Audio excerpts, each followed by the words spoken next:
हम इंसान इस धरती पर कहां से आए? कैसे थे हम इंसानों के पहले पूर्वज? आखिर इतिहास की वो कौन सी घटना थी जिसने इंसानों को जन्म दिया? इंटेलिजेंस का जन्म कैसे हुआ? किसने नग्न घुमक्कड़ इंसानों को कपड़े पहनना सिखाया, बोलना सिखाया? कैसे अंतरिक्ष ने धरती पर लाइफ का बीज बोया? दोस्तों, आज से 3.5 अरब साल पहले पृथ्वी पर एक ही प्रकार की लाइफ थी, यानी सिंगल सेल लाइफ। लेकिन अरबों सालों के थपेड़े खाते हुए आज करोड़ों स्पीसीज धरती पर मौजूद है। हम इंसान 37 खरब से भी ज्यादा बैक्टीरियाज की कॉलोनी है। लेकिन इन करोड़ों स्पीसीज से अलग है हम इंसान, जिसमें भाषा और संस्कृति भी मौजूद है। ऐसे में इतने कॉम्प्लेक्स इंसान की उत्पत्ति कैसे हुई? वो सब चीजें जो हमें इंसान बनाती है, आखिर कैसे नेचर से हमें मिली? कैसे अरबों साल के विकास क्रम ने जीवन को एक नई दिशा दी? चलिए जानते हैं आज के इस एपिसोड में। हमारी पृथ्वी पर 3.5 अरब साल पहले रहस्यमय ढंग से लाइफ पैदा हुई। उससे पहले पृथ्वी पर लाइफ का कोई नामो निशान नहीं था, यानी इसकी उत्पत्ति से लेकर 1 अरब साल तक पृथ्वी लाइफ से सूनी थी। पृथ्वी पर कॉन्शियसनेस पैदा ही नहीं हुई थी। 1 अरब साल तक पृथ्वी अनकॉन्शियस थी, लेकिन 3.5 अरब साल पहले कुछ ऐसा हुआ जिसने पृथ्वी पर एक ग्रेटेस्ट शो को जन्म दिया। उस शो का नाम है एवोल्यूशन। जब से लाइफ पैदा हुई तब से लेकर अब तक प्राकृतिक आपदाएं हमेशा से लाइफ की दुश्मन बनी रहीं, और यही कारण है कि 5 बार प्रलय ने लाइफ को खत्म करने की कोशिश की, लेकिन लाइफ हमेशा सरवाइव करती गई। न सिर्फ सरवाइव, बल्कि कॉम्प्लेक्स फॉर्म में विविध प्रकार के जानवर धरती पर पैदा होते चले गए। शुरुआत में जन्मी सिंगल सेल बैक्टीरिया लाइफ की सबसे सिंपल फॉर्म थी, और धीरे धीरे नेचर ने इसे कॉम्प्लेक्स बनाना शुरू किया।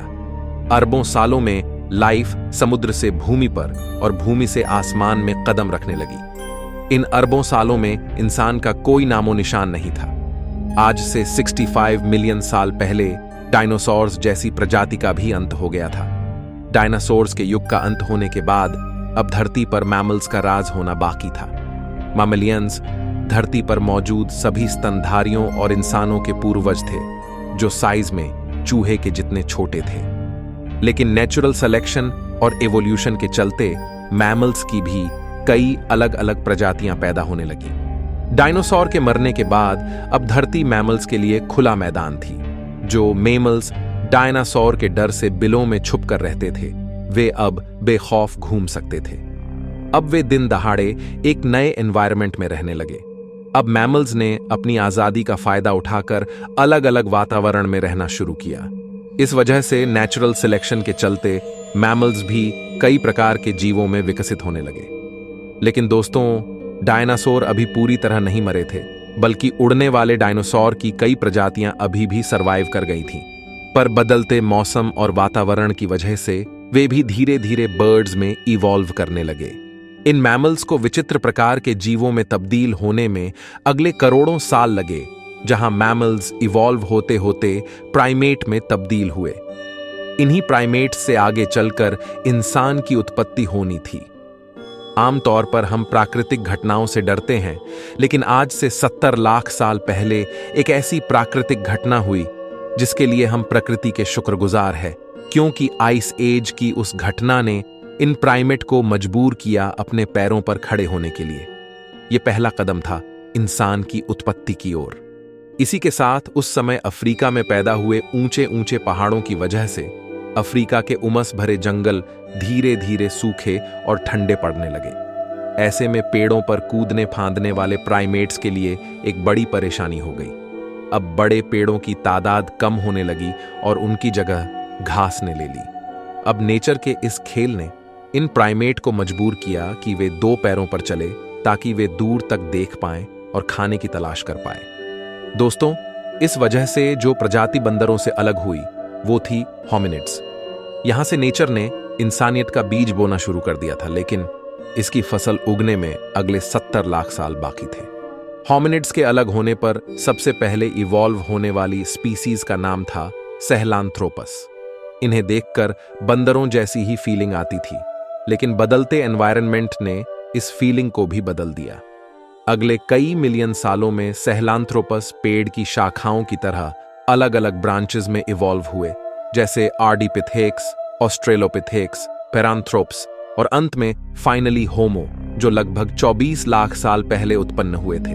पर इन मिलियन सालों के विकास क्रम में जीवन के इस पेड़ की बाकी सभी शाखाएं टूट गई यानी एक्सटिंक्ट हो गई, और बची एक शाखा यानी होमो, यानी जिससे हम निकलने वाले थे। समय के साथ इनका दिमाग भी बड़ा हो रहा था।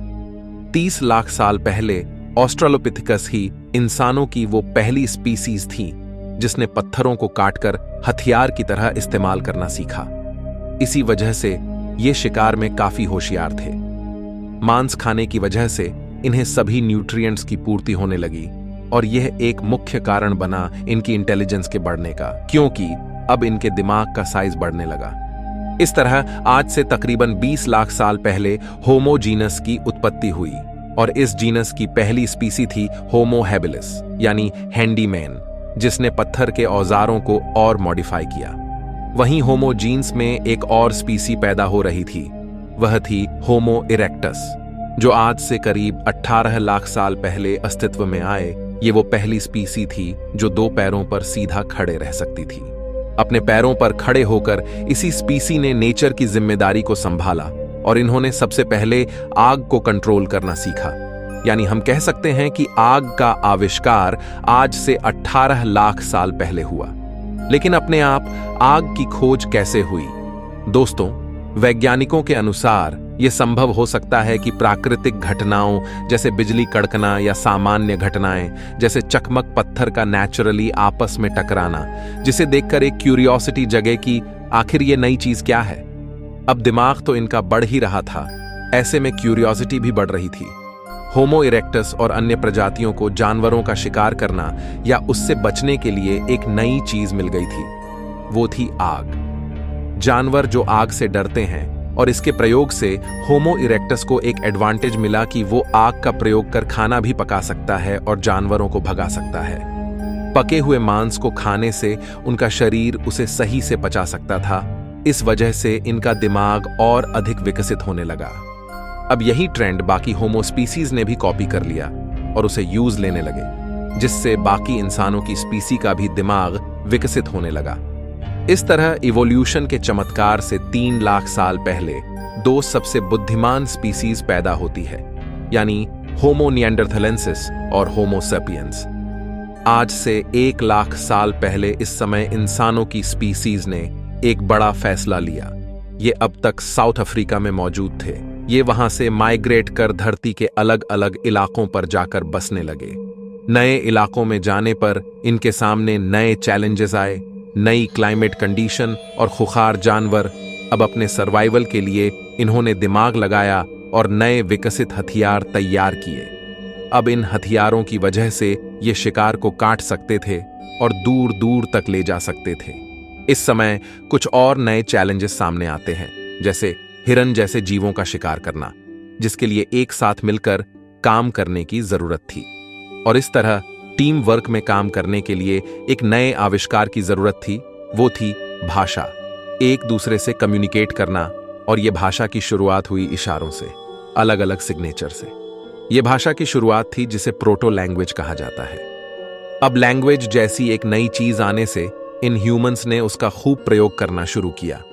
वहीं लैंग्वेज के और कॉम्प्लेक्स बनने का कारण था ह्यूमंस के बीच इंटरेक्शन, आपस में होने वाले कॉम्प्लेक्स इंटरेक्शन और डिटेल में चीजों को एक्सप्लेन करने के लिए धीरे धीरे लैंग्वेज इवॉल्व होने लगी। अब इंसान की शरीर की ऊर्जा दिमाग पर अधिक खर्च होने लगी, जिससे इवोल्यूशन दिमाग का हुआ। लैंग्वेज की वजह से ब्रेन के कॉग्निटिव पार्ट ने ग्रो किया। दोस्तों, हो सकता है कि लैंग्वेज की वजह से चुगली करने का आविष्कार भी फीमेल्स ने उसी समय किया होगा। लेकिन दोस्तों, अब तक जो ह्यूमन स्पीसीज नग्न घूमती थीं, आखिर ऐसा क्या हुआ जिस वजह से उन्होंने कपड़े पहनना सीखा? वैज्ञानिकों के अनुसार हमारे प्राचीन इंसानी पूर्वजों के शरीर पर बाल अधिक हुआ करते थे, लेकिन धीरे धीरे उनके फर लूज होने लगे। अब क्लाइमेट चेंज होने की वजह से और माइग्रेशन के कारण ठंडे इलाकों में रहने की वजह से इंसानों ने अपने स्टोन टूल्स का प्रयोग करके, वैज्ञानिकों के अनुसार आज से 1,70,000 साल पहले इंसानों ने कपड़ों का आविष्कार किया। अब इंसानों की स्पीसीज में होमो निएंडरथैल्स और होमो सेपियंस ही बची थीं और वे आइस एज के बर्फीले युग से गुजर रही थीं। और फ्रेंड्स, इस तरह लगातार डेवलप होते होते आज से 30,000 साल पहले होमो सेपियंस और होमो निएंडरथैल्स में से एक ही स्पीसीज सरवाइव कर पाई। वो थी हम इंसान, यानी होमो सेपियंस। और वैज्ञानिक पूरी तरह से नहीं जानते कि आखिर क्यों और कैसे होमो निएंडरथैलेंसिस विलुप्त हुए। इस वक्त तक आइस एज का युग जारी था, जो आज से 10,000 साल पहले जाके खत्म हुआ। लेकिन मॉडर्न ह्यूमंस किसी तरह हिम युग की कड़कती ठंड को सरवाइव कर गए, पर इधर उधर घूमते रहने की वजह से अब उनके लिए खाने की समस्या होने लगी। इसलिए आज से 10,000 साल पहले एग्रीकल्चर यानी खेती की शुरुआत हुई और अब ह्यूमंस के पास अपनी जिंदगी में काफी फ्री टाइम मिलने लगा, क्योंकि उनकी बेसिक नीड पूरी होने लगी। फिर खाली दिमाग बना शैतान का घर, और हमारे शैतानी दिमाग ने खाली टाइम में कई चीजों का आविष्कार किया, जैसे कि खाने को स्टोर करने के लिए गड्ढे बनाए, जिसके लिए स्पिनिंग व्हील बनाया गया। अब इंसानों के पास रात में खाली टाइम मिलता था, जहां वो अपनी वाइफ या गर्लफ्रेंड से लड़ने के बाद रात के आसमान को निहारने लगे। और आज से 2,500 साल पहले एस्ट्रोनॉमी का विकास हुआ। इस तरह लिखना, चित्रकारी करना, फेस्टिवल्स और फन लविंग लाइफ जीते जीते पिछले 5,000 साल में हम मॉडर्न ह्यूमंस आज इस टेक्नोलॉजी के जमाने में आ चुके हैं। लेकिन दोस्तों, इवोल्यूशन अभी रुका नहीं है, बल्कि इवोल्यूशन हमेशा चलता है। आज भी हम इंसान इवॉल्व हो रहे हैं। जैसे नाखून बढ़ते हुए हमें दिखाई नहीं देता, लेकिन लंबे समय बाद वह काफी बड़ा हो जाता है। इस तरह इवोल्यूशन की प्रक्रिया काफी धीरे होती है और आगे आने वाले मिलियन सालों में न जाने हम इंसान किस रूप में बदल जाए।